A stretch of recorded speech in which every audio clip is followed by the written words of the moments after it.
السلام علیکم بچوں آج ہم پڑھیں گے شبیب رضوی کی غزل، اس کے حالات زندگی اور خصوصیات کے کلام سے۔ سید محمد شبیب رضوی اتر پردیش کے ضلع کے قصبہ زیت پور میں پیدا ہوئے۔ 1935 عیسوی میں آپ کا سال ولادت ہے۔ ابھی 5 برس ہی کے دے کے والد سید معاذ حسین کا انتقال ہو گیا۔ دینی تعلیم گھر پر اپنی والدہ سے حاصل کی۔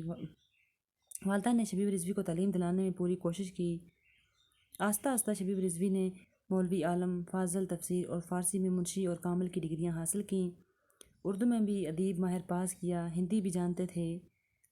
گھر میں ادبی ماحول تھا، بچپن سے ہی شعر کہنے لگے۔ رفتہ رفتہ مہارت حاصل کر لی۔ غزلیں، نظمیں اور مرثیے لکھنے کے علاوہ نعت و منقبت اور بچوں کے لیے نظمیں لکھیں۔ ان کا شمار کشمیر کے مشہور اردو شاعروں میں ہوتا ہے۔ کشمیر کے پس منظر میں آپ 100 سے زیادہ نظمیں لکھ چکے ہیں۔ شبیب رضوی اردو کی کلاسک شعری روایات کا پورا شعور رکھتے ہیں، تاہم ان کے کلام میں جدید طرز اظہار کی جھلکیاں بھی ہیں۔ لہجے کی متانت، اسلوب کی سادگی اور تہذیبی سطح ان کی شاعری کی خصوصیات ہیں۔ آتش چنار ان کا شعری مجموعہ ہے، 1969 عیسوی میں شائع ہوا۔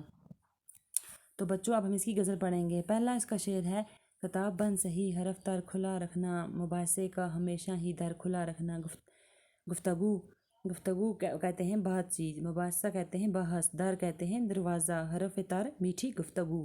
شاعر کہتا ہے کہ اے میرے محبوب، آپ میرے پیار کی قدر نہ کریں تو تسلیم ہے، محبت کی کتاب بند کریں تو وہ بھی تسلیم ہے، لیکن میں آپ کی میٹھی باتوں کے لیے ترستا ہوں۔ میرے ساتھ بات چیت کا سلسلہ بند مت کیجیے، گفتگو کا دروازہ کھلا رکھنا تاکہ میں کبھی نہ کبھی دل کو کہہ پاؤں اور صفائی پیش کر سکوں۔ دوسرا شعر: سکوت شب سے بھی اکتا کے لوٹ سکتا ہوں، میں کہہ کے آیا ہوں بچوں سے گھر کھلا رکھنا۔ سکوت کہتے ہیں خاموشی، اکتا کے تنگ آ کر۔ شاعر فرماتا ہے ہو سکتا ہے کہ میں رات کی خاموشی سے بھی تنگ آ جاؤں، ممکن ہے تنگ آ کر واپس آ جاؤں، کیا معلوم رات کے اندھیرے اور سناٹے میں سکون میسر ہو یا نہ ہو۔ اسی لیے جب میں گھر میں سے رات کی خاموشی میں سکون ڈھونڈنے کے لیے نکلا تھا، بچوں سے کہہ رہا تھا کہ گھر کا دروازہ کھلا رکھنا۔ تیسرا شعر: ہماری شرط کہ ہم پر ہو سایہ رحمت، تمہاری ضد ہے کہ کوفے میں سر کھلا رکھنا۔ اس شعر میں کربلا سے متعلق تلميح ہے۔ کوفہ وہی شہر ہے جہاں شہید کربلا حضرت امام حسین علیہ السلام کی بہن حضرت زینب علیہ السلام کو ننگے سر اور ننگے پاؤں چلنے کے لیے مجبور کر دیا تھا۔ شاعر کہتا ہے کہ مجھ پر اللہ تعالیٰ رحمت نازل فرمائے، مگر اے ظالم تو ضد کرتا ہے کہ کوفہ میں بھی سر کھلا رکھ کے چلوں۔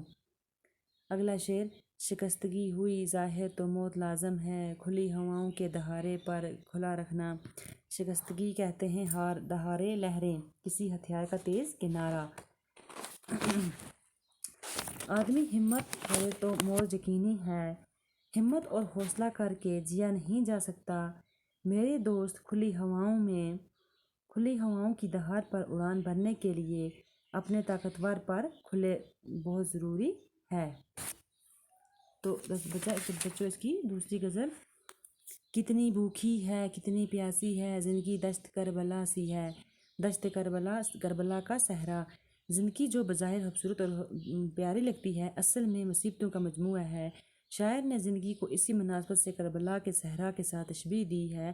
کربلا کے صحرا میں جہاں حضرت امام حسین علیہ السلام کو رشتہ داروں اور عیال کے سمیت شہید کر دیا گیا تھا، ایک سخت مصیبت والی جگہ ہے۔